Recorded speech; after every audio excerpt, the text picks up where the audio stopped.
I'm Erin Rose Widener, and welcome to Hollywood Defined. This week, we'll take a look at the role of a Foley artist. Back in the late 1920s, Jack Foley started recording sound effects for movies, since microphones at that time couldn't pick up anything more than dialogue. Hence, the name Foley artist.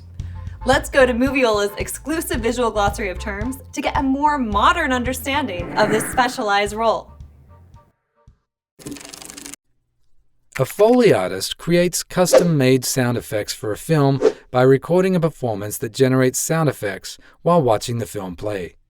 Foley artists work on a Foley stage using props and surfaces to create a wide variety of sounds, which commonly include, among other things, footsteps, door squeaks, and clothing rustling. A Foley artist's work is performed while watching a picture. This is different from the work of a sound editor, who cuts in a sound from a library of previously existing sound effects. Let's meet an award-winning Foley artist from Warner Brothers, John Rush. John has worked on classics like E.T., Roger Rabbit, Inception, and the Batman trilogy. People ask me all the time, well, what the heck is Foley? I meant first and foremost, Foley. Well, Jack Foley came up with the idea in the 50s to create custom sound effects. Now, previous to that, all sound effects were cut from a library.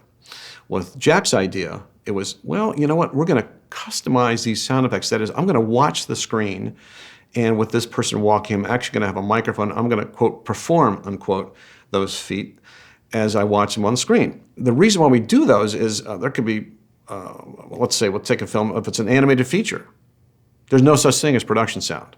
It's all actors and actresses around microphones reading a script, and then it's animated. Or if it's a film that has a lot of green screen work, or a lot of explosions, or it could be the actor or actress, you know, when they yell that line of dialogue, they have a suit of armor on, and the suit makes so much noise you can't even hear what they've said. Of course, they come in later, say their line at what's called an ADR stage, but then still that suit of armor movement is missing because that was tied in, if you will, with the original line of dialogue and thrown away. So to complete my job, if you will, it's just, okay, what I see on the screen, how do I make that happen?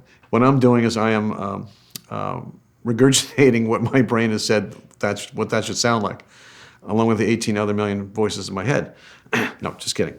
So as I say, there are myriads of reasons why we do what we do, but the key to it is you don't know we've done it. It's incredible how sound has an effect on how people feel when watching a TV show or film. And in the movie The Girl with the Dragon Tattoo, a drafty wind sound was added to scenes inside the Wagner house to make it feel cold and unwelcoming. Now that we have a better idea what a Foley artist does, John is back to tell us where these sounds are made and the tools that are used. On a film called The Abyss, there's a scene where Ed Harris is sitting down on a deck in a full immersion suit where he is going to now put this helmet on, and then a valve is going to be turned and liquid literally is going to come up from his neck area up over his nose, mouth, eyebrows, etc. And we need to hear that sound. Well, typically what I would do is I'd kind of have a helmet and I'd have a pitcher and pour some water in the helmet and put it towards the mic. There you go. Didn't work because it didn't sound right. It didn't have the sense of being enclosed, etc. So the night before the last day on that film, I had a dream. True story. I had a dream how to mic it because it was all in the miking in the way I could actually create that. So I took a series of PVC tubes and I put one from the mic into the interior of a helmet. I took another one to another helmet I was going to pour into. So I had the ability to create the actual sync of the level of the water going up, but still having the helmet sound at the same time. It seems like a fun and creative job to think of ways to come up with sound effects for all sorts of things. And if you want to make your own custom sound effects, try using celery for breaking bones, sugar cones for the sound of cracking eggshells, and cellophane for the sound of a crackling fire.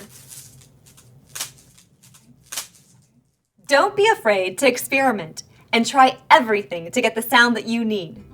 For more of the interview with John, more visual glossary of terms, and a host of other learning tools, check out the other parts of Moviola.com or download the iOS app for your iPhone and iPad. Thanks for tuning in, and see you next week when we define another Hollywood role.